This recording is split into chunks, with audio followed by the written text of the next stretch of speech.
While sitting in the pre-op room, hospital gown tied loosely around my body, IV already in my arm, the nurse leaned close and whispered words that stopped my heart. "Mr. Chen, I need you to listen carefully. Your daughter isn't sick. You need to leave this hospital right now. If you are watching this, kindly subscribe and let me know where you are watching from, and I hope that you're safe wherever you are." The call came on a Tuesday. I was in my garden, pruning the roses my wife planted before she passed. 12 years gone, but those roses still bloomed every spring like she never left. My phone buzzed in my pocket. Sarah's name lit up the screen. "Dad," her voice cracked. That single word told me everything was wrong. I dropped the pruning shears. "What happened? Are you hurt?" Sobbing, deep shuddering breaths. My heart hammered against my ribs. Sarah talked to me. "Dad, I'm at the hospital, St. Mary's. Can you come? Please, I need you." I was in my truck before she finished the sentence, dirt still under my fingernails, garden gloves tossed on the passenger seat. The 15-minute drive felt like hours, every red light an eternity, every slow driver a personal insult. St. Mary's emergency entrance glowed against the gray October sky.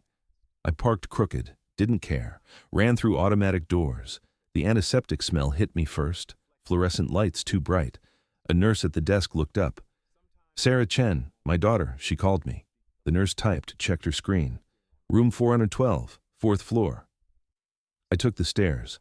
Couldn't wait for the elevator. My knees protested. 60 years old, but fear made me move like a younger man. 4th floor hallway stretched endlessly. Room numbers climbed. 408, 410, 412. I pushed through the door. Sarah sat on the hospital bed, still in her work clothes. Mascara streaked down her cheeks. Her husband, Mark, stood by the window, arms crossed, face unreadable. He looked at me and nodded once. No smile, no greeting. "Baby girl," I crossed the room, pulled her into my arms. She collapsed against me like she was 10 years old again. "What's happening? What did the doctors say?" She pulled back, wiped her face with shaking hands. "They ran tests, blood work, imaging. Dad, my kidneys are failing." The words didn't make sense. "What? How? You're only 35. "Acute kidney failure. Dr. Morrison said it's progressing fast, both kidneys. I need a transplant." Her voice broke on the last word. "Soon, or I'll die." The room tilted. I gripped the bed rail. My daughter, my only child, the girl I raised alone after her mother died, the woman who still called me every Sunday, who brought her kids to my house for pancakes, who laughed at my terrible jokes, dying. "Then we'll get you on the transplant list," I said. My voice sounded stronger than I felt. "We'll find a donor. We'll do whatever it takes." "The waiting list is years long," Mark spoke for the first time. His tone was flat, clinical. "She doesn't have years." I looked at him, really looked. He stood perfectly still. No tension in his shoulders, no tears in his eyes. His wife was dying, and he looked like he was waiting for a bus. Something cold touched my spine. "Dad," I was thinking. Sarah gripped my hand. "You could get tested, see if you're a match. Family donors usually are." "Yes." No hesitation. Not even a breath. "Absolutely. When? Today? Now?" "Dad, you don't have to decide right now. I already decided. You're my daughter. If I can save you, I will." I turned to Mark. "Where do we start? Who do we talk to?" Mark finally moved, pushed off from the window. "I'll get the nurse. They'll set up the testing." He left the room. The door clicked shut behind him. I sat beside Sarah on the bed, held her hand between both of mine. Her fingers felt so small, fragile. "We're going to fix this, you hear me? You're going to be fine." She nodded, but fresh tears spilled down her cheeks. "I'm scared." "I know, baby, I know." I pulled her close again. She smelled like the lavender soap she'd used since high school. Some things never changed. "But I'm here. I'm not going anywhere." A nurse came in with paperwork, consent forms, testing authorization, information about living donors. I signed everything without reading. Didn't matter what the risks were, didn't matter what it would cost. Sarah needed me. The testing was scheduled for Thursday, 2 days away. Blood work, tissue typing, compatibility screening. They'd know within a week if I was a match. "Mr. Chen, I need to be honest," the nurse said. Her name tag read Jennifer, kind eyes, soft voice. Living kidney donation is major surgery. At 60, there are additional risks. You'll need comprehensive health screening. I understand. You'll live with one kidney for the rest of your life. There will be limitations, dietary restrictions, regular monitoring. I understand. And there's no guarantee the transplant will be successful. Sarah's body might reject the organ. I understand. I looked at Sarah. But we have to try. Jennifer nodded. Okay. We'll schedule everything. The testing takes about 4 hours. Fasting required. Nothing after midnight Wednesday. I memorized every instruction. Thursday, 7 a.m. Lab on the second floor. Bring insurance card. Wear comfortable clothes. Don't eat or drink anything. Mark returned as Jennifer left. He had 2 coffees. Handed one to Sarah. Nothing for me. Hadn't even asked if I wanted one. We should let Dad go home, Mark said. It's late. You need rest. It was barely 6 p.m. Sarah didn't look like she wanted me to leave, but she nodded. He's right. You have a long drive. I lived 20 minutes away. Hardly long. But I stood, kissed her forehead. I'll see you Thursday. Call me if you need anything. Anytime. Day or night. I will. Thank you, Dad. For everything. I walked to the parking lot alone. The October wind cut through my jacket. My truck sat under a streetlight. I got in but didn't start the engine.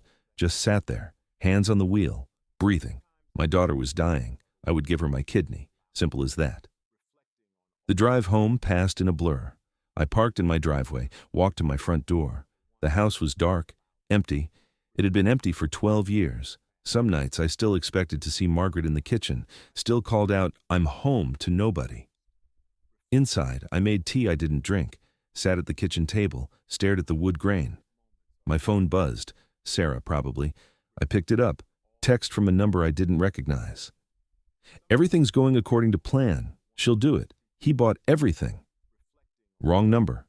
Had to be. I almost deleted it, but something made me pause. Look at the number again. I didn't recognize it, but something about the message felt wrong. I set the phone down. Probably just spam, or someone texting the wrong person, but the cold feeling in my spine hadn't gone away. And I couldn't stop thinking about Mark's face, that flat, emotionless expression while his wife cried about dying. What was Mark planning? If you've ever had someone in your life who smiled to your face while planning behind your back, hit that like button right now.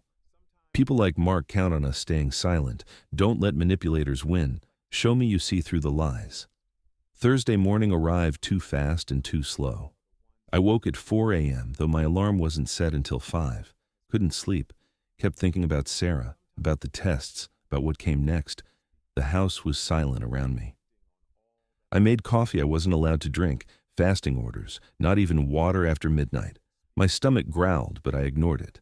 5 a.m. I showered, dressed in comfortable clothes like they'd instructed, soft pants, button-up shirt, shoes I could slip on and off easily, the same outfit I'd worn to Margaret's funeral. I pushed that thought away. The drive to St. Mary's took 20 minutes through empty streets. Dawn hadn't broken yet. Streetlights still glowed orange against the dark. A few cars passed, early shift workers, people heading to airports, the world waking up slowly. I arrived at 6:45, parked in the same spot as Tuesday, walked through the same automatic doors, different nurse at the desk. She directed me to the lab on the second floor. More paperwork, more forms, insurance cards, medical history, current medications. Just blood pressure pills. Nothing serious. Any history of kidney disease in your family? The technician asked. Young woman, maybe 25, efficient movements, professional smile. No, my mother died of cancer. My father had a heart attack. Nothing with kidneys. Good. That increases compatibility odds. She prepped my arm, alcohol swab cold against my skin. You're doing something wonderful. Your daughter's lucky to have you. I didn't feel wonderful. I felt terrified, but I smiled. She's my whole world. Had her when I was 25, raised her alone after my wife passed. The needle slid in, sharp pinch, dark blood filled vial after vial, 7 total, each one labeled and set aside. Tell me about her, the technician said. Small talk to distract me. It worked. Sarah's brilliant, Always has been. Straight A's through high school, scholarships to college, graduated with honors, marketing degree. She works for some big firm downtown now, makes more money than I ever did. The technician smiled. You're proud of her? More than I can say. The words caught in my throat. She gave me 2 grandkids. Emma's 8, Jackson's 6, smartest kids you've ever met. Sarah brings them over every other Sunday. We make pancakes, play games, they help me in the garden. Sounds perfect. It had been perfect. Until 3 years ago when Sarah married Mark, the thought came unbidden. Unwelcome. I pushed it down. All done. The technician pressed cotton against the puncture site. Hold this. Pressure for 3 minutes. Next came imaging. Chest x-ray first. Cold room. Colder metal plate against my back. Deep breath. Hold. Release. 3 angles. Then ultrasound. Warm gel on my abdomen. Technician moving the wand slowly. Pressing. Measuring. The screen showed grainy images I couldn't interpret. Dark shapes against lighter backgrounds. Your kidneys look healthy, she said. Good size. No abnormalities I can see. But the doctor will do the official reading. Healthy kidneys. Good news. Meant I could donate. Meant I could save Sarah. The relief was physical. My shoulders dropped. Tension I didn't know I'd been carrying released. Last came the tissue typing. More blood work, more vials, different lab, different technician, same questions, same answers. By 11 a.m. I was done, exhausted, starving. The cafeteria smelled like coffee and eggs. I bought both, sat at a corner table, ate slowly. My phone rang. Sarah. Dad, how did it go? Good, all done. They said results in 5 to 7 days. And you're okay? You're not in pain or anything? I'm fine, baby. Just blood work and imaging. Nothing invasive. Silence. Then, thank you. I know I keep saying it, but thank you. Stop thanking me. You're my daughter. This isn't even a question. More silence. I heard voices in the background. Mark saying something I couldn't make out. Dad, I need to go. Doctor's coming for rounds. I'll call you later. Anytime. I love you. Love you too. She hung up. I sat with my phone, staring at her contact photo. Sarah at 23, college graduation, cap and gown, huge smile. That was before Mark, before the distance. The distance had been subtle at first. Sarah canceling Sunday dinners, too busy, work deadline.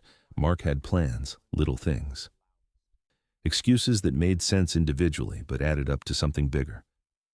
Then the grandkids' visits became less frequent, every other week instead of weekly. Once a month, holidays only. Sarah always apologized, always had reasons.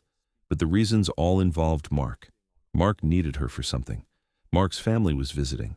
Mark wanted to take a trip. Mark. I'd tried to talk to her about it once, last Christmas. Mark had taken the kids to his parents' house. Sarah came to mine alone. You seem different, I'd said. We were in my kitchen, making cookies like we'd done every Christmas since she was small. Different how? Quieter, like something's weighing on you. She'd focused very hard on cutting cookie dough into shapes. I'm fine, Dad. Just tired. Work's been crazy. Sarah. She'd looked up then, something in her eyes. Sadness, maybe, or resignation. I'm happy, Dad. Mark's good to me. The kids are great. Everything's fine. But it wasn't fine. I could feel it, the way she wouldn't quite meet my eyes, the way her smile didn't reach the corners, the way she kept checking her phone like she expected bad news. I'd dropped it. Didn't want to push. Didn't want to be the overbearing father who couldn't let his daughter grow up and have her own life. Now, I wondered if I should have pushed harder. The cafeteria had emptied around me. My eggs were cold, coffee lukewarm. I threw both away, walked to my truck. At home, I tried to distract myself, pruned more roses, cleaned the garage, organized tools that were already organized. But my mind kept circling back. Sarah's tears in that hospital room, Mark's flat expression, the text message. Everything's going according to plan. I pulled out my phone, found the message again, stared at it. Wrong number, had to be. But what if it wasn't? I called the number. It rang 4 times, went to voicemail, generic recording. The person you're trying to reach is not available. I hung up, felt foolish. What was I doing? Playing detective over a random text? But something nagged at me, some instinct I couldn't name. Friday passed slowly. No word from Sarah, no updates from the hospital. I worked in the garden, made dinner for one, watched television without seeing it. Saturday morning, my phone rang. Dr. Morrison, Sarah's doctor. Mr. Chen, I have good news. Your results came back. You're a perfect match for Sarah. My heart leaped. Perfect? 6 out of 6 antigens match. That's rare, even among family members. This significantly reduces rejection risk. So we can do the transplant? Pending a few more tests, yes. We need to do a comprehensive health screening. Make sure you're fit for surgery, heart health, lung function, overall physical condition. Can you come in Monday for evaluation? Yes, absolutely. What time? 8 a.m., cardiac unit, 3rd floor. Bring your insurance information and a list of all medications. I scribbled notes on the back of an envelope. I'll be there. Mr. Chen, I want to prepare you. This is major surgery. Recovery is 6 to 8 weeks minimum. There are risks: infection, bleeding, blood clots, anesthesia complications. At your age, we need to be thorough. I understand, but if I can save my daughter, the risks don't matter. A pause. You're a good father. Sarah's lucky. We hung up. I immediately called Sarah. Dad! She sounded breathless, excited. Did Dr. Morrison call you? Just now. Perfect match. I'm going in Monday for more testing. Oh my God, Dad, this is really happening. Her voice broke. You're really doing this? Of course I am. Did you doubt it? No. Yes. I don't know. It's just so much to ask. You're not asking. I'm giving. There's a difference. Silence. Then, softly, I love you so much. I love you too, baby girl. More than anything. Mark's voice in the background, muffled. Sarah said something back I couldn't hear. Dad, Mark wants to talk to you. Rustling. Then Mark's voice, smooth, controlled. David, thank you for doing this. We really appreciate it. We. Like this was his decision too, like he had any say in my relationship with my daughter. Sarah's my daughter, I said. Kept my voice neutral. I'd do anything for her. Still, not everyone would be so generous. Giving up an organ, that's significant. Generous, like I was donating to charity, not saving my child's life. When is the surgery scheduled? I asked. Dr. Morrison said if your health screening goes well, 2 weeks from Monday, November 3rd. 2 weeks, 14 days. Then Sarah would be safe, healthy, alive. Okay, I'll make sure I'm ready. Actually, David, there's something we need to discuss. Financial arrangements. I frowned. What financial arrangements? The surgery, recovery. You'll need help during your recovery period. Sarah obviously can't provide it. She'll be recovering too. We're thinking a private nurse, meal delivery, transportation. It adds up. I can handle my own recovery. At 60, after major abdominal surgery? Mark's tone sharpened slightly. Be realistic. You'll need support. I have friends. I'll figure it out. Friends aren't medical professionals. Look, we're just trying to think ahead. Make sure everyone's taken care of. Something in his voice, the way he said, everyone, like there was a subtext I wasn't understanding. I appreciate the concern, I said carefully, but I'll manage. Right. Well, Sarah wants to talk to you again. Sarah came back on. Dad, are you sure you don't want help during recovery? Mark's probably right. It might be harder than you think. I'll be fine, sweetheart. Don't worry about me. We talked for a few more minutes. Surface things. The kids. The weather. Work. Nothing important. But I couldn't shake the conversation with Mark. Something about it felt wrong. Sunday. I went to church. First time in months. Sat in the back pew. Listened to the sermon about sacrifice and love. Prayed for Sarah's health. For the surgery to go well. For everything to turn out okay. After church, I stopped by the grocery store, stocked up on easy foods for post-surgery recovery. Soup, crackers, juice, protein shakes. The cashier smiled at me. Someone sick? She asked, scanning the items. Surgery in 2 weeks, preparing ahead. Oh no, I hope it goes well. It will. It has to. At home, I organized everything, set up a recovery area in my living room, recliner by the window, side table for medications and water, stack of books, remote control, everything within arm's reach. My phone buzzed. Text from Sarah. Thinking about you. Can't wait for this to be over and done with, I texted back. Me too. Love you. Another text came through. Same unknown number from before. 2 weeks, stay calm. Don't let him suspect anything. We're almost there. My blood went cold. I stared at the message, read it 3 times. 4. Someone was planning something, and they'd texted me by mistake. Again, I called the number. Again, voicemail. This time, I left a message. You've been texting me by mistake. Might want to check your contacts. I hung up, hands shaking. Stay calm. Don't let him suspect anything. Him. Who was him? What were they planning? I opened my laptop, Googled the phone number. Nothing came up. Reverse lookup sites wanted money for information. I paid, waited for results. Number registered to a burner phone, prepaid, no name attached. My stomach twisted. Monday morning, I drove to St. Mary's for my health screening, heart tests, EKG, stress test, pulmonary function, blood pressure monitoring, hours of poking and prodding and questions. The cardiologist, Dr. Patel, reviewed my results. Everything looks good, Mr. Chen. Your heart is strong. Blood pressure well controlled on medication. No concerns there. So I'm cleared for surgery. Pending a few final tests, yes. Anesthesiology will need to evaluate you, and we'll do one more round of blood work the day before surgery. But barring any surprises, you're approved. Relief flooded through me. Thank you. When will Sarah know? We'll contact her today. Assuming she passes her pre-surgical clearance, we'll schedule for November 3rd as planned.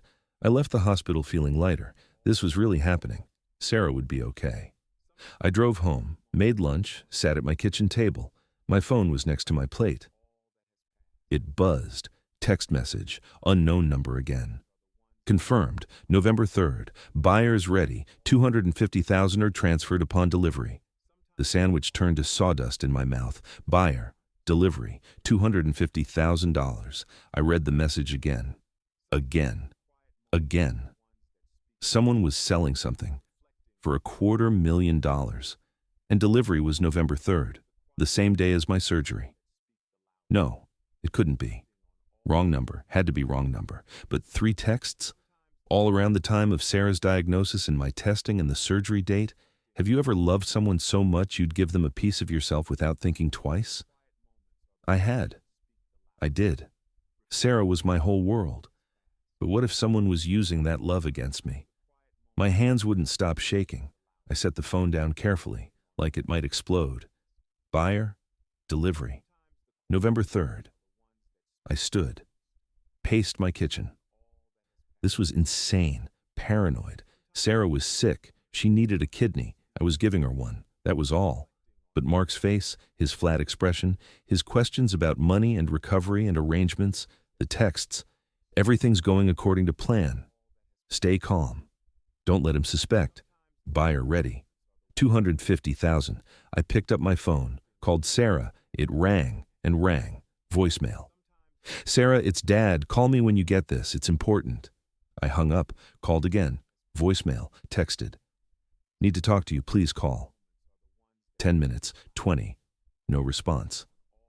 I called the hospital, asked for Sarah's room. I'm sorry, sir. Sarah Chen was discharged this morning.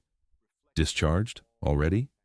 Yes, she was only admitted for testing. She's continuing treatment as an outpatient. Can you give me her doctor, Dr. Morrison? Dr. Morrison is in surgery. I can take a message. No, that's okay. I hung up. Tried Sarah again. Voicemail. Something was wrong. Every instinct screamed it. I went to my laptop, started searching.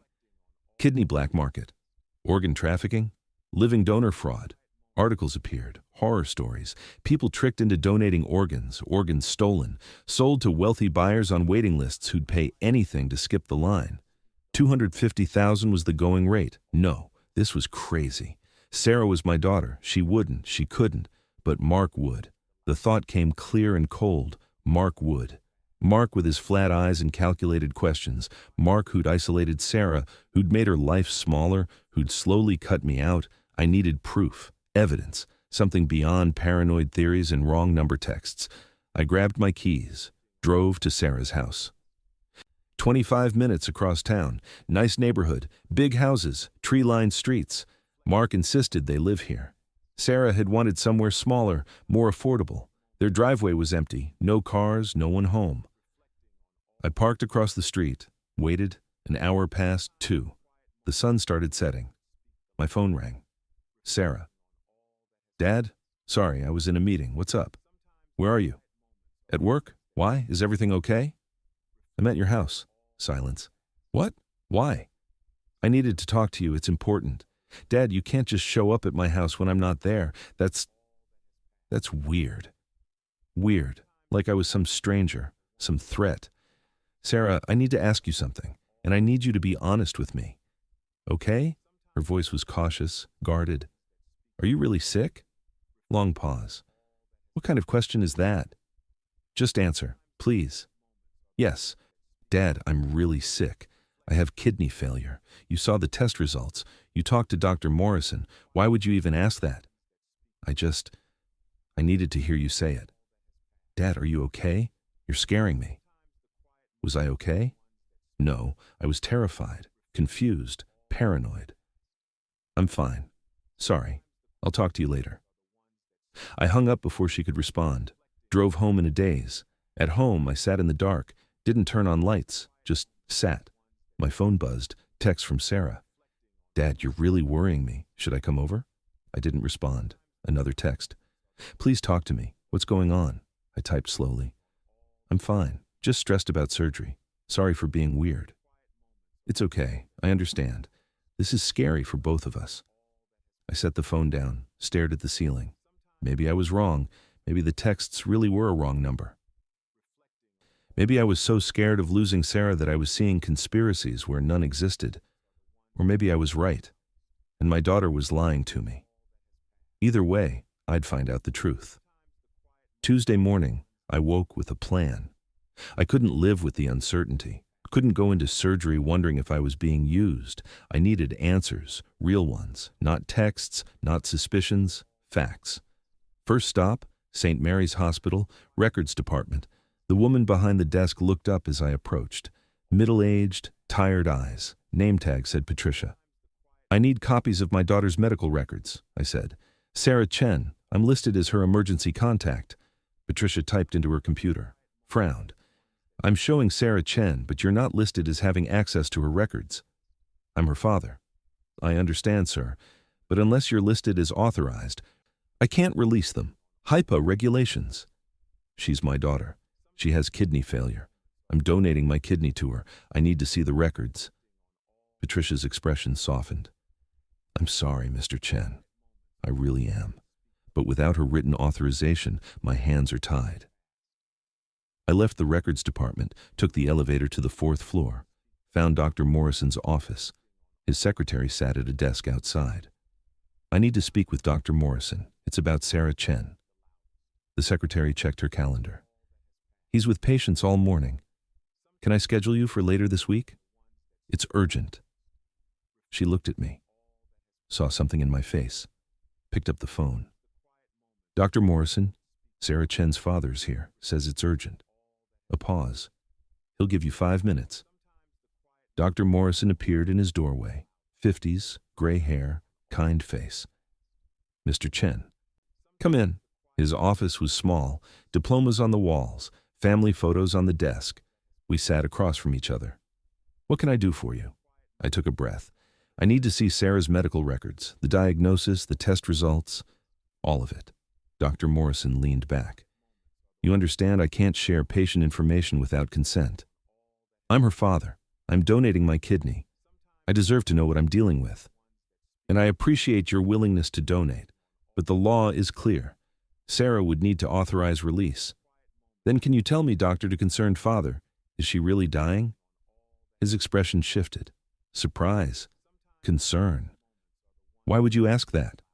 Because something feels wrong, and I need to know I'm not being used. Dr. Morrison was quiet for a long moment. Mr. Chen, I've been a nephrologist for 20 years.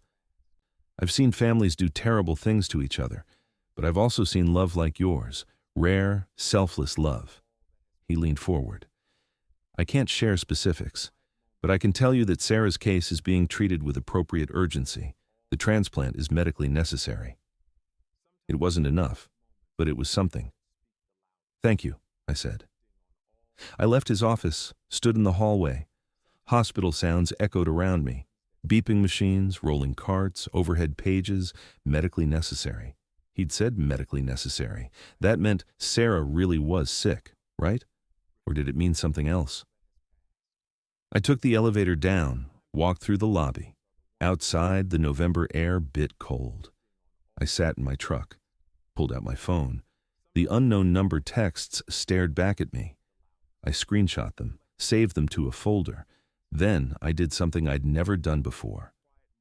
I hired a private investigator, found one online. Thomas Reeves, former police detective, good reviews. I called his number. "Reeves Investigations. Mr. Reeves, I need help. I think someone might be trying to scam me. Or worse." "Tell me more." I explained everything. Sarah's diagnosis, the texts, my suspicions. It sounded insane speaking it out loud. Reeves listened without interrupting. When I finished, he said, "Can you send me those texts?" "Yes." "And your daughter's husband? You said his name is Mark?" "Mark Peterson." "I'll do some background. Financial records, public information. See what comes up. This will cost you."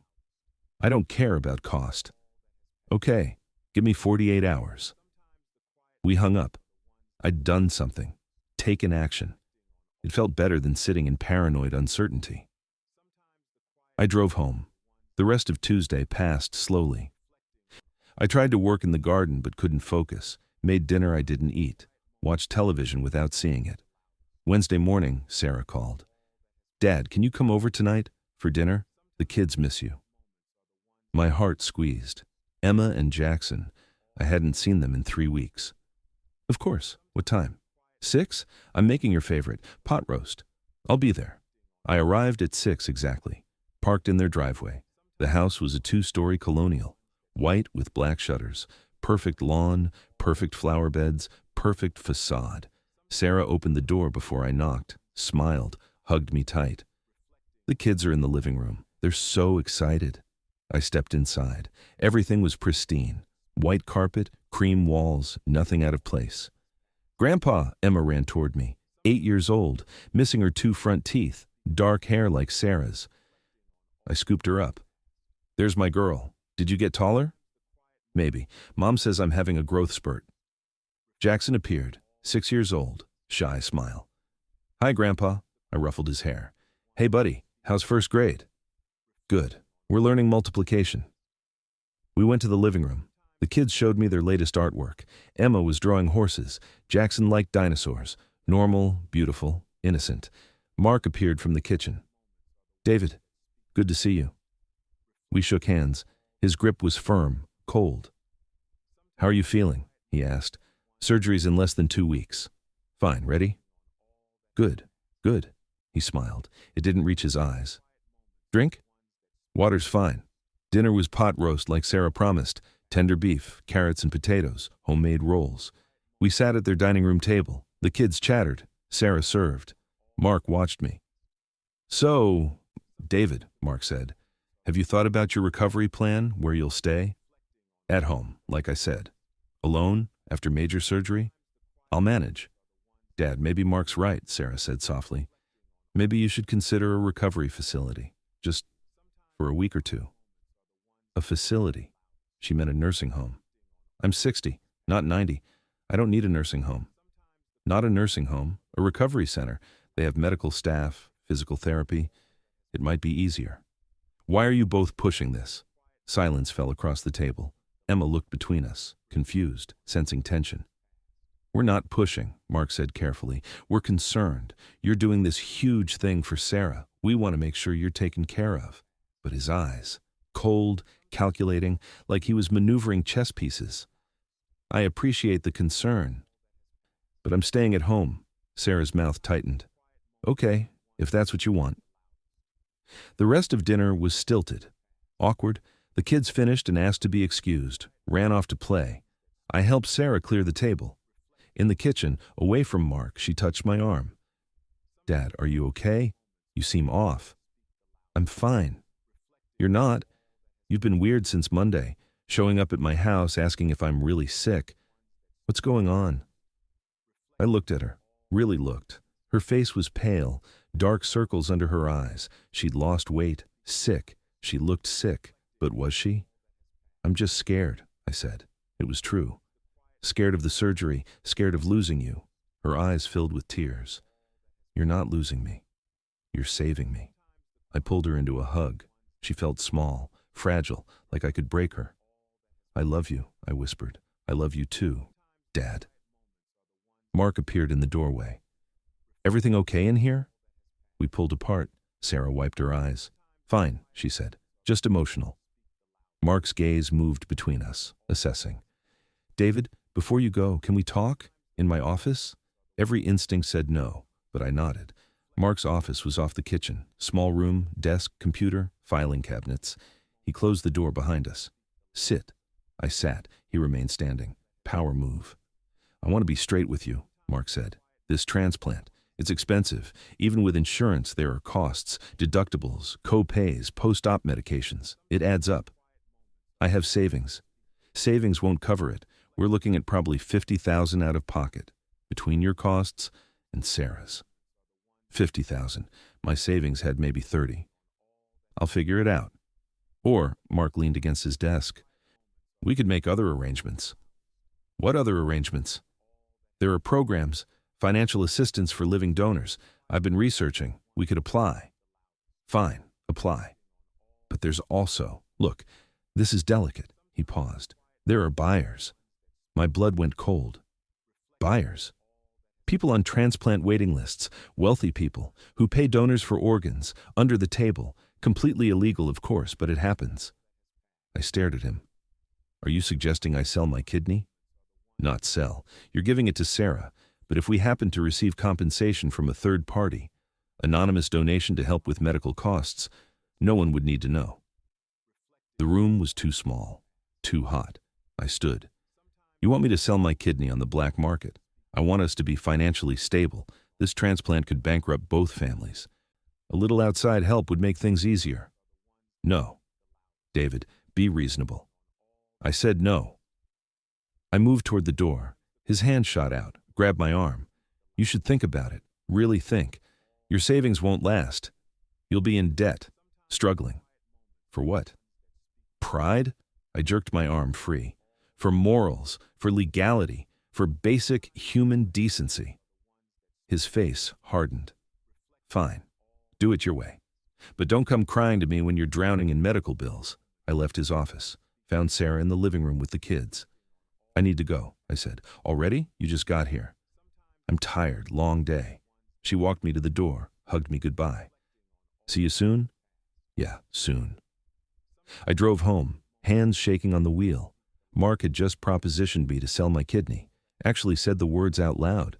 The texts made sense now. Buyer, delivery, $250,000. Mark was planning to sell my kidney, with or without my knowledge. At home, I called Reeves. It's David Chen. I need those results now, whatever you found. I'm still digging, but I can tell you this much. Mark Peterson has serious debt, gambling, credit cards. He's into some bad people for about $200,000. $200,000, just under the $250,000 from the text. Keep digging. I need everything. Will do. I hung up. Paced my living room. Mark needed money, had massive debt. My kidney was worth $250,000. But Sarah was sick, needed the transplant, didn't she? I went to my computer, searched Sarah's name in St. Mary's Hospital, found the patient portal, tried to log in with her email and common passwords. Wrong, wrong, wrong. I sat back. This was insane.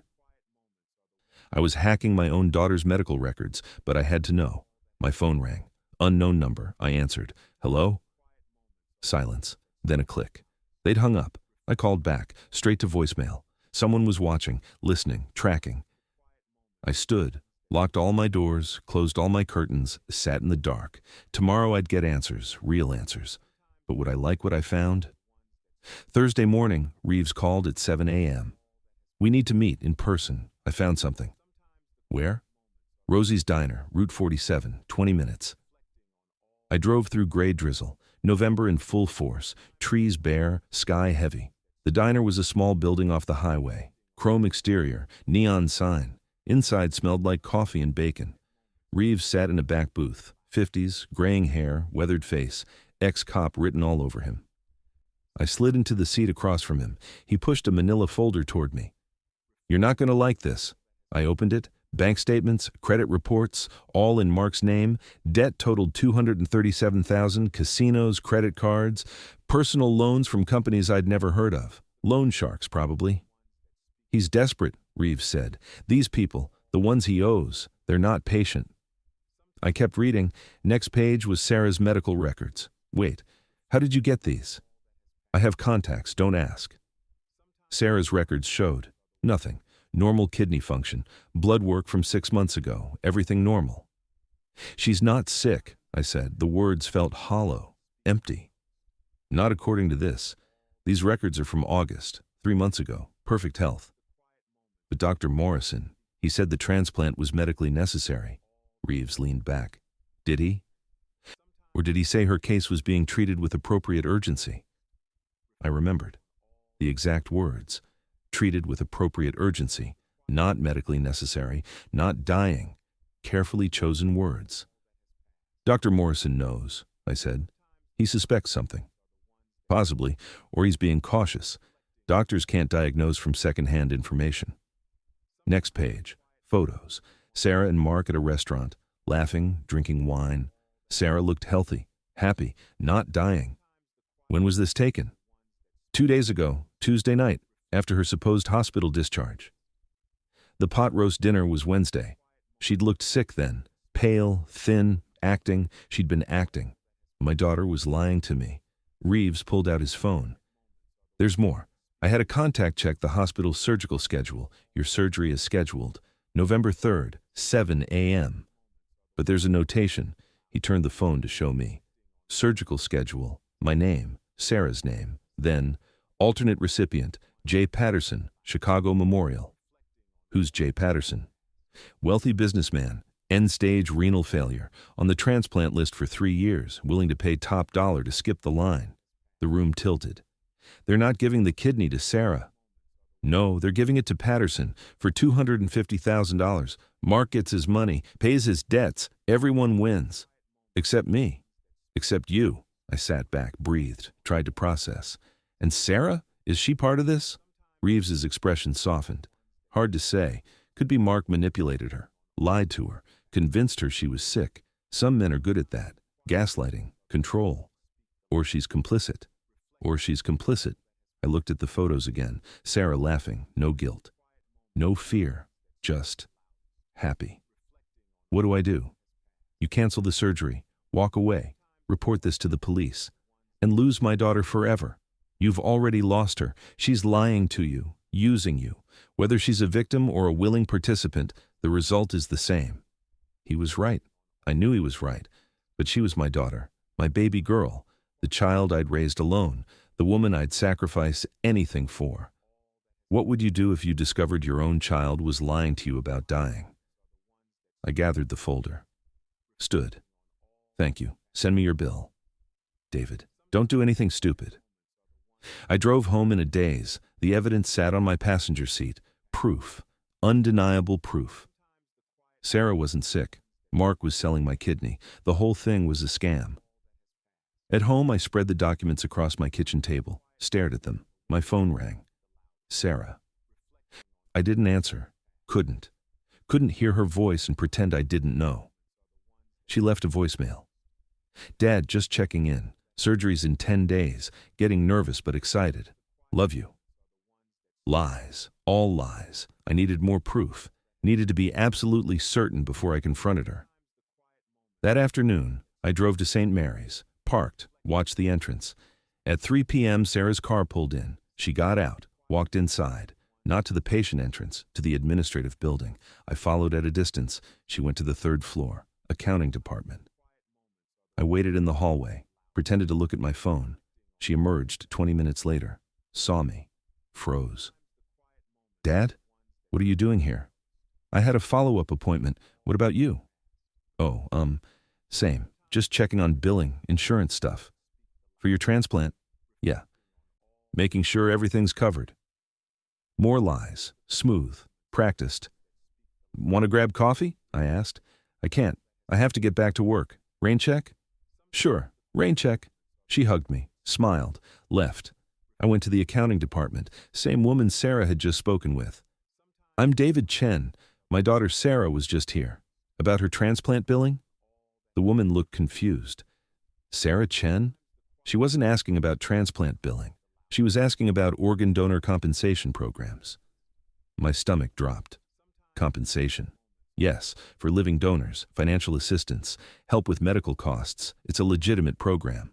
Legitimate, but also convenient cover for black market dealings. Thank you. I left, sat in my truck, every piece of evidence pointing the same direction. That evening, I got another text from the unknown number.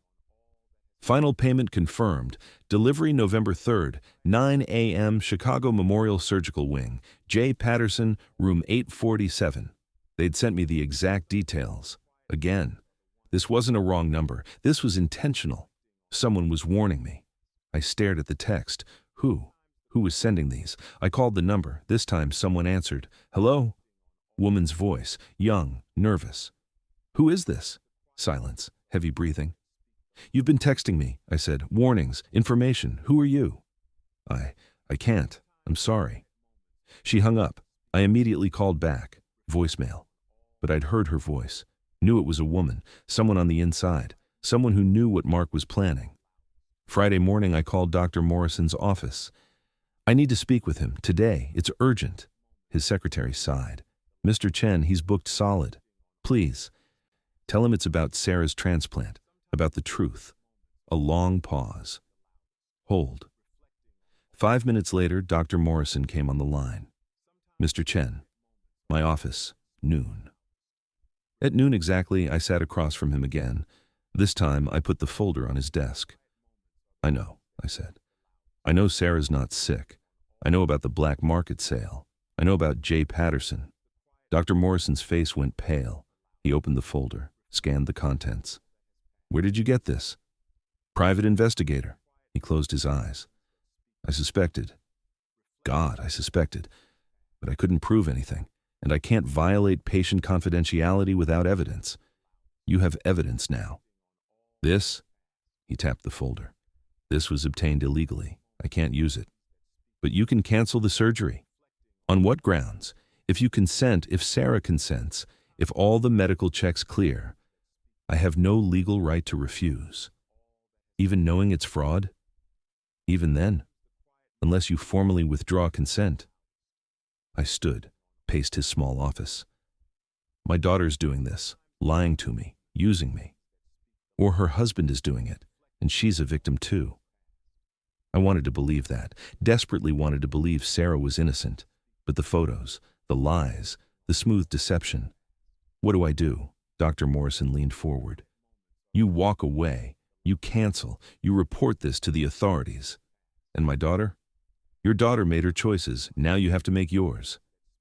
I left his office, drove home on autopilot. Saturday and Sunday passed in a blur. I didn't call Sarah, didn't answer when she called me. Monday morning, 4 days before surgery, my doorbell rang. Sarah stood on my porch, tears on her face.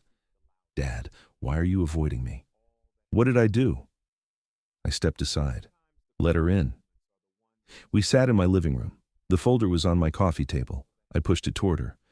Read it. She picked it up, opened it. Her face went white, then red. Where? Where did you get this? Does it matter? Is it true? Dad, I can explain. So it is true. She set the folder down, hands shaking. It's not what it looks like. Then what is it? Because it looks like you and your husband are selling my kidney for $250,000. Mark? Mark has problems, debts, bad people after him. He said this was the only way. And you agreed? I didn't know what to do. He said they'd hurt us, hurt the kids. I was scared. So you lied to me, made me think you were dying. Tears streamed down her face. I'm sorry. I'm so sorry, Dad. I didn't want to. But Mark, he said you'd understand. That you'd want to help. Help? You call this helping? You were going to let them cut me open, take my kidney, sell it. What was the plan after? Let me think I saved you? Let me recover believing I'd done something good? No, we were going to tell you. Eventually, make it right. Make it right? How do you make this right? She collapsed, sobbing. I don't know. I don't know. I'm so sorry. I watched her cry. My daughter, the girl I'd raised, the woman I'd loved unconditionally. And I felt nothing. Just cold, empty clarity. Get out, I said quietly. She looked up. What? Get out of my house and don't come back. Dad, please, we can fix this. We can go to the police. Turn Mark in. I'll testify. I'll do whatever you want. You had chances to tell me the truth. Every single day, you chose not to. You chose him over me. I chose wrong. I know that now. Please, don't shut me out. I stood, walked to my front door, opened it. Leave. She stood slowly, walked to the door, stopped in front of me. I love you, Dad.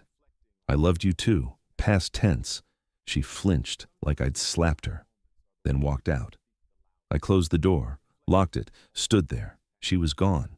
My daughter was gone. I'd chosen myself. Finally, after 60 years of giving everything to everyone else, I'd chosen myself, and it felt like dying.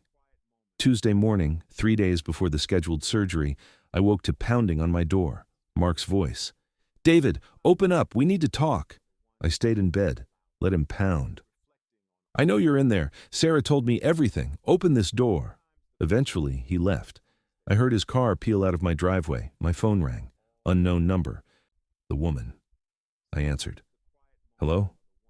Mr. Chen, this is Rebecca Wu. I'm a surgical nurse at St. Mary's. We need to meet.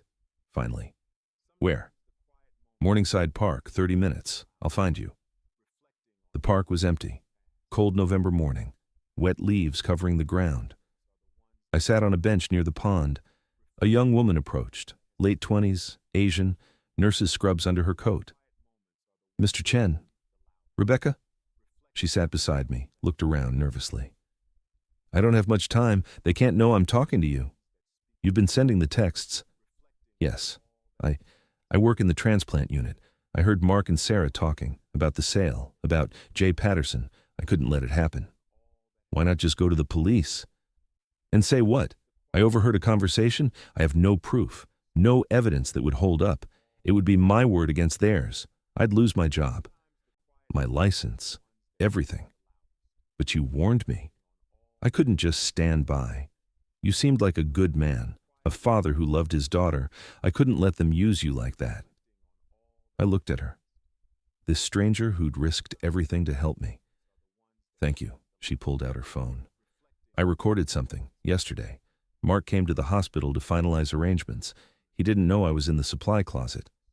She played the audio. Mark's voice. Clear. Patterson wires the money Thursday night. Surgery Friday morning. Chen's kidney goes straight to Chicago. Private medical transport. Nobody asks questions. Another voice. Male. Unfamiliar. And Chen? What's he think is happening? Mark laughed. Chen thinks he's saving his dying daughter. Stupid old man. He'll wake up one kidney short and none the wiser. What about after? When the daughter doesn't get the kidney? We'll tell him there were complications. Rejection. Sarah's body couldn't accept it. We had to give it to the next compatible patient. Happens all the time. He'll never know. The recording ended. I sat there, frozen. Stupid old man. Those words, that laugh, the contempt. Rebecca touched my arm gently. I'm sorry. I know that was hard to hear. He was going to let me think I'd failed, that Sarah died because my kidney wasn't good enough. Yes, the cruelty of it, the calculated, vicious cruelty. And Sarah, was she there? Rebecca hesitated. No, but I saw her later that day. She and Mark were in the parking lot, arguing. She was crying, saying she couldn't go through with it. Mark grabbed her arm, told her it was too late to back out. That she owed him. Owed him. Those were his words. So Sarah had doubts, had wanted to stop. But Mark wouldn't let her. It didn't excuse her lies, but it explained them. What should I do? I asked. Cancel the surgery. Today. Call the hospital. Tell them you've changed your mind. That's your right as a donor. Then take this recording to the police. She handed me a USB drive. It's all on here. Everything I heard. Dates, times, names. You could lose your job for this. I know, but I'll sleep at night. That's worth more than any job. I took the drive, held it carefully. You're a good person, Rebecca. So are you. That's why I had to help. She stood. Be careful. Mark is desperate. Desperate men do dangerous things. She left. I sat alone in the cold. That afternoon, I called St. Mary's. This is David Chen. I need to cancel my surgery scheduled for Friday, November 3rd. Silence. Then, Mr. Chen, can I ask why? Personal reasons. I'm withdrawing consent. I'll need to transfer you to Dr. Morrison. Dr. Morrison came on the line. David, you're sure about this? Completely sure. I understand. I'll cancel everything. The surgical team, the OR, all of it. Thank you. David, you're doing the right thing. I hung up, sat in the sudden quiet. It was done. No surgery, no kidney donation, no more lies. My phone rang immediately. Sarah. Dad, what did you do? The hospital just called. They said you canceled. I did. Why? Dad, please. I need that kidney. No, you don't. You were never sick. Silence. Then, who told you that? Does it matter? I know the truth. All of it. Dad, listen. We can explain. Mark made mistakes, yes, but I need your help. Please. You need money, not a kidney, not me. That's not true. Then prove it. Show me your medical records, real ones, from an independent doctor. Prove you're dying. More silence. That's what I thought, I said. Don't call me again. I hung up. Blocked her number. Blocked Mark's. Then I drove to the police station. The detective who took my report was thorough, listened to the recording, examined the documents Reeves had given me, asked dozens of questions. This is solid, he said. Detective Harris, 40-something, sharp eyes. Conspiracy to commit fraud, attempted organ trafficking, will open an investigation. How long? These things take time, weeks, maybe months. We need to build a case, interview witnesses, collect evidence. And in the meantime, stay away from them. Don't answer calls. Don't meet with them. Let us handle it. I left the police station, drove home. My house felt emptier than ever. No more phone calls to look forward to, no more Sunday dinners, no more grandkids. I'd lost my family, but I'd saved myself. That night, I couldn't sleep. Kept thinking about Sarah, about the little girl she'd been, the woman she'd become. Where had I gone wrong? What had I missed, or was this always who she was, just hiding behind a mask of love and devotion? Wednesday morning, someone broke my kitchen window. I woke to shattering glass, ran downstairs. A brick lay on my floor, paper wrapped around it. I unfolded the paper, message in black marker. Mind your own business or next time it's your head. My hands shook. I called the police. They came, took photos, took the brick. Do you know who might have done this? The officer asked. My daughter's husband, Mark Peterson. I filed a report yesterday about fraud. We'll look into it. But I knew. Mark knew I'd canceled, knew I'd gone to the police, and he was sending a message. Thursday, my car wouldn't start. I opened the hood. Someone had cut my battery cables. Friday, the day I should have been in surgery, I stayed home. Doors locked, curtains closed. My phone rang. Blocked number. I answered. You made a big mistake. Mark's voice, cold, deadly. You're the one who made mistakes. The police know everything. The police can't prove anything. Your word against mine. You're a paranoid old man. I have recordings, evidence, silence. Then, you're going to regret this. He hung up. I called Detective Harris, reported the threats.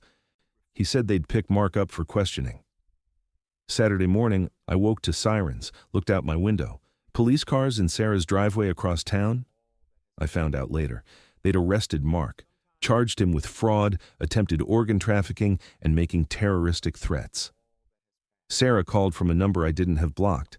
Dad, they arrested Mark. They're saying he tried to sell your kidney. Tell them it's not true. Please. It is true, and you know it. I didn't.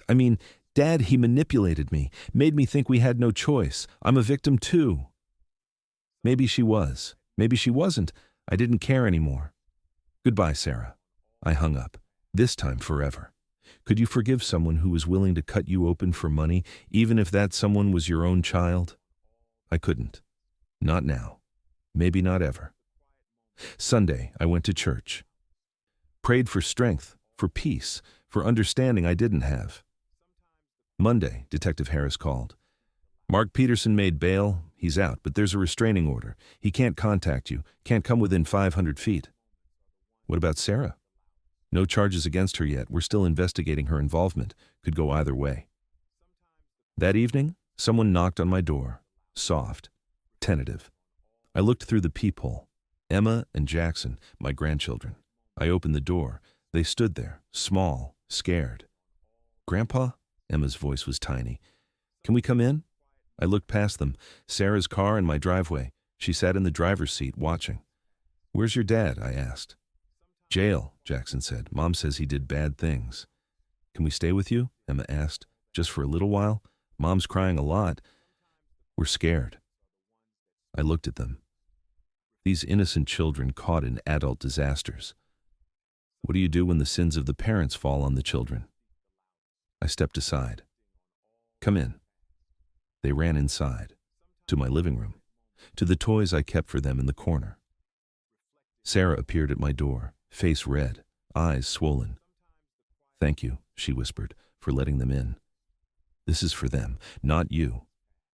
I know, I'm sorry, Dad, for everything. I wish I could take it all back. But you can't. No, I can't. She turned to leave, stopped. The kids can stay tonight? I need to figure some things out. They can stay. She left. I closed the door. Emma and Jackson played quietly. Too quietly. Kids shouldn't be this quiet. I made them dinner. Mac and cheese, their favorite. We ate at my kitchen table. Is Grandpa mad at Mommy? Jackson asked. How do you explain betrayal to a 6-year-old? Grandpa's hurt, but not at you. Never at you. Emma looked at me with Sarah's eyes. We love you, Grandpa. I love you too, baby girl. That night, I tucked them into my guest room, read them stories, turned out the lights, sat downstairs alone. My daughter had tried to destroy me, but her children, my grandchildren, they were innocent. I could save them, even if I couldn't save her. And maybe that would be enough. The kids stayed with me for 3 days. Sarah called every morning, asked how they were, thanked me for keeping them, never asked to come inside, never tried to explain further. I let her talk, gave one-word answers, hung up when she started crying. Tuesday afternoon, my lawyer called. Martin Foster, old friend, good man. David, we need to talk about your options. What options? Sarah, the case against Mark is solid. He'll likely do time. But Sarah's situation is complicated. Complicated how? She's claiming duress, says Mark threatened her, forced her cooperation. If that's true, she might avoid charges. But if she was willing participant, she's looking at fraud charges too. What do you think? Martin sighed. Honestly, probably somewhere in between. Mark's a manipulator, that's clear. But Sarah's an adult. She made choices. So what happens to her? Depends on the DA. Could be probation, community service, could be jail time. Hard to say. And the kids? If Sarah goes to jail, they'll need a guardian. Family first. That would be you. If you want them. Did I want them? Raising 2 children at 60? Starting over? But the alternative was foster care, strangers, system trauma. I want them, I said. Okay, I'll file preliminary paperwork, just in case. Wednesday evening, Sarah came to pick up the kids. She stood on my porch, looked smaller, defeated. Can we talk? Just 5 minutes? No. Please, Dad, I need you to understand. Understand what? That you lied to me? Used me? Almost let someone cut me open for money? She flinched. I was scared. Mark, he wasn't always like this. When we first met, he was kind, gentle. Then the gambling started, the debt. He changed, became mean, controlling. And you stayed. I had kids. I thought I could fix him, help him. I was wrong. You could have come to me, asked for help. Instead, you made me the solution, a human organ farm. Tears streamed down her face. I know it was wrong, unforgivable. But Dad, I'm still your daughter. Doesn't that count for something? I looked at her, really looked. Saw the scared woman, the trapped wife, the daughter who'd made terrible choices, but also saw the liar, The manipulator. The person who'd looked me in the eye and lied about dying. It counts, I said. But not enough. Not yet. When? When will it be enough? I don't know. Maybe never. She broke down, sobbing. I can't lose you. You're all I have left. You should have thought of that before. Emma and Jackson appeared behind me, backpacks on, ready to go. Sarah wiped her face, forced a smile. Hey babies, ready to go home? They hugged me goodbye, walked to their mother's car. Sarah looked back once. I love you, Dad.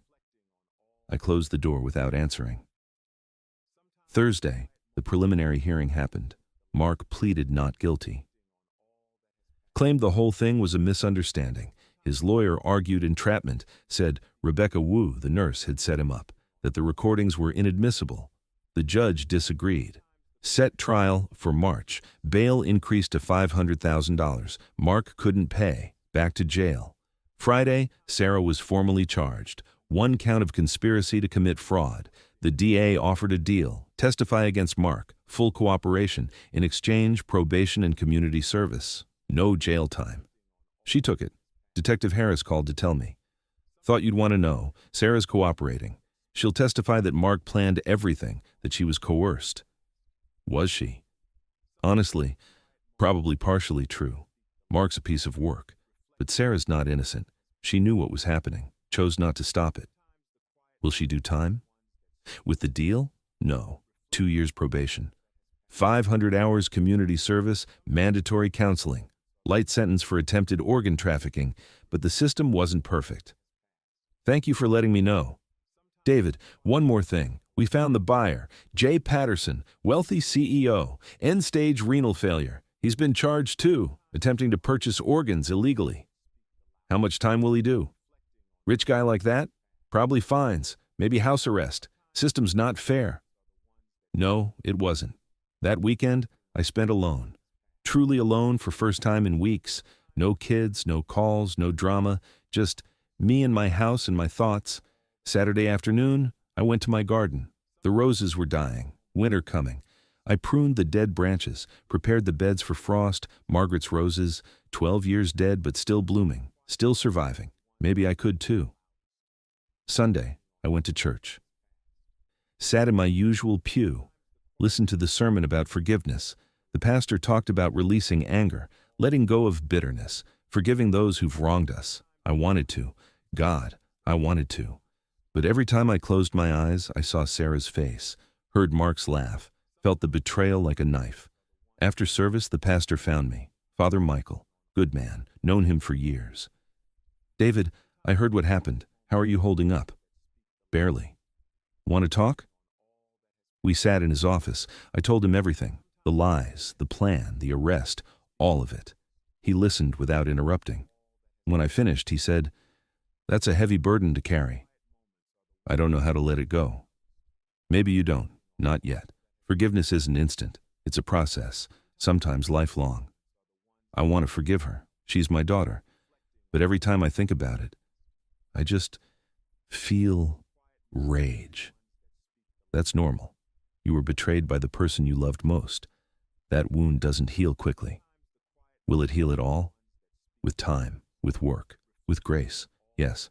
But it requires something from you. What? Choice. You have to choose forgiveness every day, sometimes every hour. It won't feel natural, won't feel right, but you have to choose it anyway. I sat with that, chose forgiveness, like picking up a weight you didn't want to carry. What if I choose not to? What if I just let her go, move on without her? That's also a choice, valid one, but it comes with its own cost, bitterness, regret, isolation. And if I forgive her, what does that cost? Vulnerability, trust, the risk of being hurt again. Both options hurt, neither was easy. I don't know what to do. Father Michael smiled sadly. None of us do. We just do the best we can. Pray, seek guidance, trust that God will show us the way. I left the church no clearer than when I'd arrived. At home I found a letter on my doorstep, Sarah's handwriting. I almost didn't open it, almost threw it away, but curiosity won. Dad, I know you don't want to hear from me.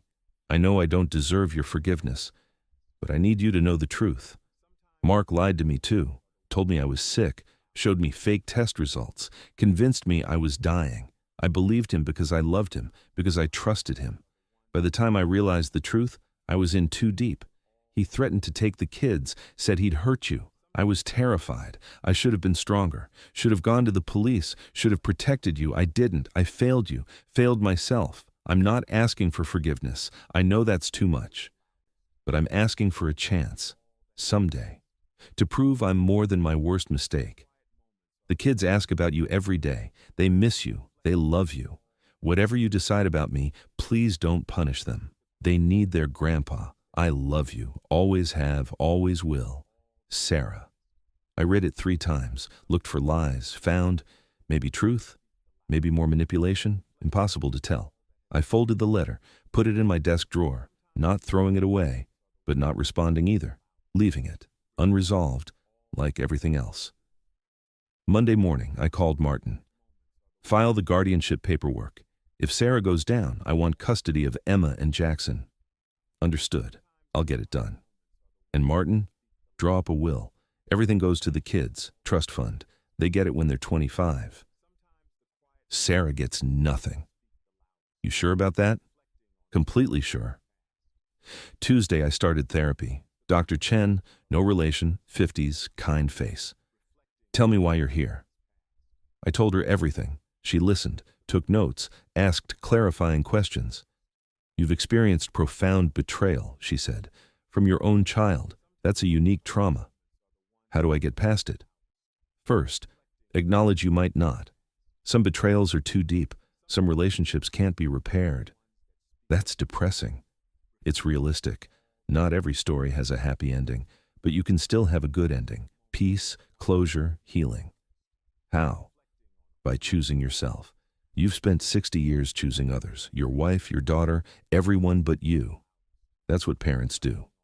To a point, but you've crossed into self-destruction. Sacrificing yourself on the altar of other people's needs. Her words hit hard, true, uncomfortable. So what do?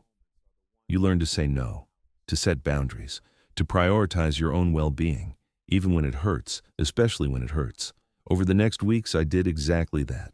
Sarah called. I didn't answer. Sent her to voicemail. She showed up at my house. I didn't open the door. She sent letters. I read them. Didn't respond. Emma and Jackson asked about me. Sarah told them Grandpa was sick, needed space, close enough to the truth. The holidays approached. Thanksgiving, Christmas. Normally, we'd spend them together. This year, I spent them alone. Made a small turkey, watched football, went to bed early. It was quiet, peaceful, lonely, but I survived. And survival, I was learning, was enough. Sometimes, choosing yourself means letting go of everyone else. January brought snow and a trial date. Mark's trial was set for February 15th. Sarah would testify. I would too. The DA prepared me, explained what to expect. Defense would try to discredit me, paint me as vindictive, angry, lying. Let them, I said. I know the truth. Trial day arrived cold and bright. I wore my best suit, arrived early, sat in the hallway outside the courtroom. Sarah appeared. We hadn't seen each other in 2 months. She looked thinner, older, tired. Dad? I nodded, didn't speak. Can we talk before we go in? No. Please, just 2 minutes. I stood, started to walk away. She grabbed my arm. Dad, please, I need to tell you something. I pulled free. You've told me enough lies. It's not a lie. It's about Mark, about what he did, what he was really planning. Something in her voice stopped me. Fear. Real, genuine fear. What? She looked around, made sure no one was listening.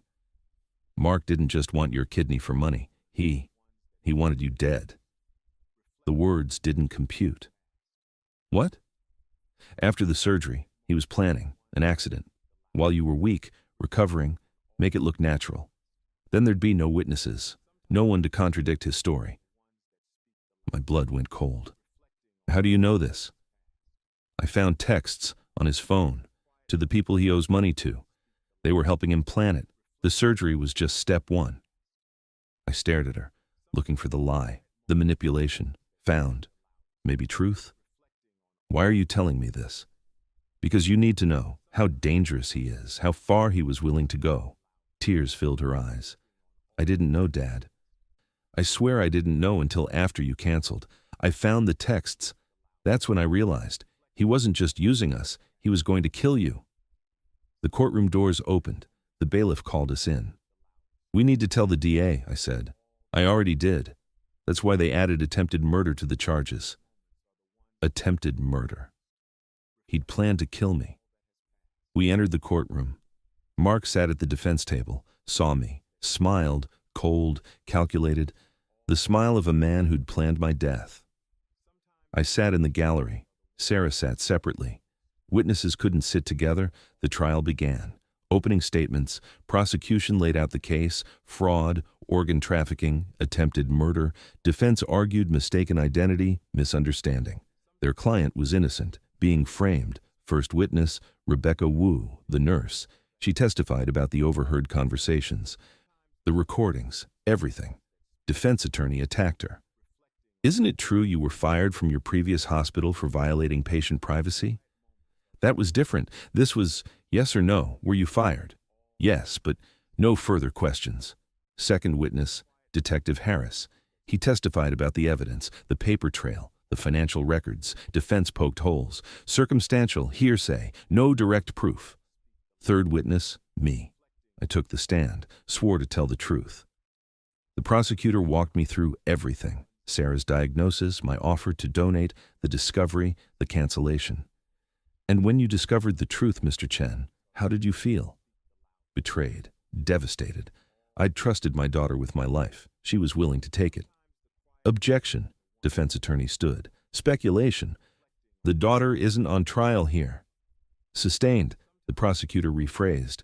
What did you do when you learned about the black market sale? I went to the police, canceled the surgery, protected myself. Defense attorney's cross-examination was brutal. Isn't it true, Mr. Chen, that you and your son-in-law had a contentious relationship? No. Didn't you resent him for marrying your daughter, for taking her away from you? No. Isn't this whole accusation just revenge? An old man's jealousy? No. This is about the truth. Mark Peterson tried to sell my kidney and kill me. That's not revenge, that's fact. Facts you can't prove. You have no evidence Mark planned to kill you. The texts, Sarah found texts. Texts that conveniently appeared after you'd already made your accusations. Very convenient. The judge called a recess. I stepped down, shaking with rage. In the hallway, Sarah found me. I'm sorry. I should have found those texts sooner, shown them to you before. Did they really exist? Or did you make them up to help your case? She looked stricken. They're real, Dad, I swear. Mark wanted you dead. I don't know what to believe anymore. Believe this. I love you. I failed you, but I love you. I walked away. Couldn't hear more. The trial continued for 3 more days. More witnesses, more evidence, more testimony. Sarah took the stand, testified against Mark, described the manipulation, the threats, the fear. Defense tore her apart. Isn't it true you willingly participated? That you helped convince your father to donate? I thought I was sick. Mark convinced me. Yes or no, did you participate? Yes, but no further questions. The jury deliberated for 6 hours. Guilty, all counts. Fraud, organ trafficking, attempted murder. Mark showed no emotion, just sat there, stone-faced. Sentencing was set for March. Outside the courthouse, reporters swarmed. I pushed through without comment. Sarah caught up to me in the parking lot. Dad, wait! I turned. What? We won. Mark's going to prison. It's over. For you, maybe, not for me. What do you mean? I mean you still lied, still participated. You're getting probation. He's getting prison. But you both hurt me, both betrayed me. I know, and I'll spend the rest of my life trying to make it right. Some things can't be made right. She grabbed my hands. Please, Dad, don't give up on me. I'm still your daughter, still the little girl who used to help you in the garden, who made you birthday cards, who loved you more than anything. I pulled my hands away. That little girl is gone. You killed her when you chose Mark over me. I chose wrong, but I can choose right now, if you'll let me. I looked at her, saw the desperation, the pain, the regret, but also saw the lies, the betrayal, the woman who'd almost cost me my life. I can't, I said. Not yet, maybe not ever. When, Dad? When will you forgive me? When I'm ready. If I'm ever ready. I got in my truck, drove away, left her standing in the parking lot, crying. In my rearview mirror, she got smaller, smaller, gone. At home, I sat in silence. Victory felt hollow, empty. Mark would go to prison, but my family was destroyed, my daughter estranged, my grandchildren collateral damage. I'd won, but I'd lost everything. That night, Emma called. Sarah must have given her my new number. Grandpa? It's me. Her small voice broke my heart. Hi, baby girl. Are you still mad at Mommy? It's complicated, sweetheart. She cries a lot, says she misses you. I miss you too. Then why don't you come over? We can have pancakes like we used to. How do you explain adult problems to an 8-year-old? Someday, Emma, but not yet. Promise? I didn't want to promise, didn't want to lie, but she was a child. Innocent, hopeful. I promise. We talked for a few more minutes, about school, about friends, about normal things. When she hung up, I sat in the dark. Promise. I'd promised her. Now I had to decide if I could keep it. Could I forgive Sarah? Should I? March arrived with the sentencing. Mark got 15 years, won't be eligible for parole until he serves at least 10. Sarah got 2 years probation, 500 hours community service, mandatory therapy, justice, sort of. I didn't attend the sentencing, couldn't watch, couldn't be in the same room. Detective Harris called to tell me the outcome. It's done, David. Mark's going away for a long time. Good. How are you holding up? I'm surviving. That's all any of us can do. Spring came slowly. Snow melted. Crocuses pushed through cold earth. Margaret's roses showed green shoots. Life continuing, renewing, moving forward whether I was ready or not. I kept going to therapy. Dr. Chen helped me process, understand, heal. You're making progress, she said in late March. Doesn't feel like it. Progress isn't linear. Some days you'll feel better, some worse. That's normal. When will I stop being angry? When you're ready to let it go. Always the same answer. When I'm ready. But when would that be? April brought Emma's 9th birthday. Sarah sent an invitation, handwritten, personal. Emma would love to see you, just for an hour. Please, Dad. For her. I stared at the invitation for days, weighing, deciding. The kids were innocent, didn't deserve to lose their grandfather because their parents made terrible choices. I went. Sarah's house looked different, smaller, some furniture gone, downsizing, probably sold things to pay legal fees. Emma answered the door, screamed, "Grandpa!" She threw herself at me. I caught her, held her tight. "I missed you so much. I missed you too, baby girl." Inside, Jackson hugged me. Party decorations everywhere, balloons, streamers, cake on the dining room table. Sarah appeared from the kitchen. We made eye contact, nodded, nothing more. The party was small, just family. Emma's friends would come later, Sarah explained. I gave Emma her gift, art supplies. She loved drawing. She opened it, squealed, hugged me again. We had cake, sang happy birthday, normal family things. But underneath, tension. Sarah and I circling each other carefully, not speaking, not acknowledging. After cake, the kids went to play. Sarah approached me in the kitchen. "Thank you for coming. I came for Emma, not you." "I know, but still, thank you." Silence, heavy, awkward. "I'm in therapy," she said finally. 3 times a week, working through everything. "Good for you." I'm learning about manipulation, control, how Mark used me, but also how I let him, how I made choices. Bad ones. I didn't respond, didn't know what to say. "I take responsibility," she continued, "for all of it. I can't blame Mark for everything. I participated. I lied to you. I almost destroyed you." Her voice broke. She wiped her eyes quickly. "I don't expect forgiveness," she said. "I know that's too much. But I want you to know, I'm different now. getting help, becoming better. Good, I said, meant it. You should be better, for the kids. And for you, if there's ever a chance. I looked at her, saw the broken woman, the regretful daughter, the person trying to rebuild, but also saw the liar, the betrayer, the woman who'd chosen wrong. Maybe, I said, someday, but not today. She nodded, accepted it. Okay, someday is better than never. I stayed another hour, played with the kids, avoided Sarah. When I left, Emma hugged me tight. Will you come back, Grandpa? Yes, I said, surprised myself. I'll come back. And I did. Once a month, for the kids, brief visits, supervised, safe. Sarah and I remained cordial, distant, not quite family, not quite strangers. Summer arrived. I spent it in my garden, expanding the beds, planting new roses, creating something beautiful from broken ground. Father Michael visited one afternoon, brought lemonade. We sat on my porch. You look better, he said, more at peace. I'm trying. That's all God asks, that we try. I haven't forgiven her. I don't know if I can.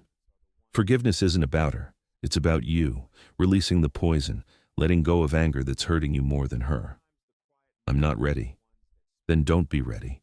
But don't let anger become who you are. I thought about that. Anger defining me, shaping me, consuming me. No, I didn't want that. How do I let it go? One day at a time, one choice at a time, choosing peace over bitterness, choosing yourself over revenge. One day at a time, I could do that. Fall came. Emma's birthday again, 10 years old, another invitation, another party. This time, I stayed longer. Talked to Sarah more. Still surface things, weather, kids' school, nothing deep. But it was something. Small steps. Winter arrived with Christmas. Sarah called. Would you want to come for Christmas Eve just for dinner? The kids really want you here. Every instinct said no. Protect yourself. Stay distant. Don't risk more pain. But Emma's voice in my head, Jackson's smile, my grandchildren who loved me unconditionally. Okay, I said, for the kids. Christmas Eve, I arrived at 6. Brought gifts. The kids tackled me at the door. Sarah cooked dinner, traditional, ham, mashed potatoes, everything I liked. We sat around the table, said Grace, ate together, like a family, almost. After dinner, presents. The kids tore through wrapping paper, excited, happy, perfect. Sarah gave me a gift, small box. I opened it. Inside, a photograph, me and Sarah, from 20 years ago, her high school graduation, both of us smiling, genuine, happy. Before Mark, before lies, before everything broke. I found this in storage, Sarah said softly. Thought you might want it, to remember who we used to be. I looked at the photo, the daughter I'd raised, the father I'd been. Could we ever be that again? No. Too much damage, too much hurt. But maybe we could be something new, different, smaller, but real. Thank you, I said. Later, after the kids went to bed, Sarah and I sat in her living room. Hot chocolate, Christmas tree lights glowing. I know you're still angry, she said. You have every right to be. I am angry, but I'm also tired of holding on to it. So what do? We take it slow, one day at a time. Maybe we rebuild something, maybe we don't, but we try. She smiled, small, hopeful. I can do slow. Good, because fast is off the table. We sat in comfortable silence, not quite forgiveness, not quite reconciliation, but a beginning. Fragile, uncertain, real. I left that night feeling lighter, not healed, but healing. Spring came again. 2 years since the surgery that never happened. 2 years of therapy, growth, change. Emma turned 11. I was there, stayed the whole party. Sarah and I talked more, real conversations about mistakes, regrets, hope for the future.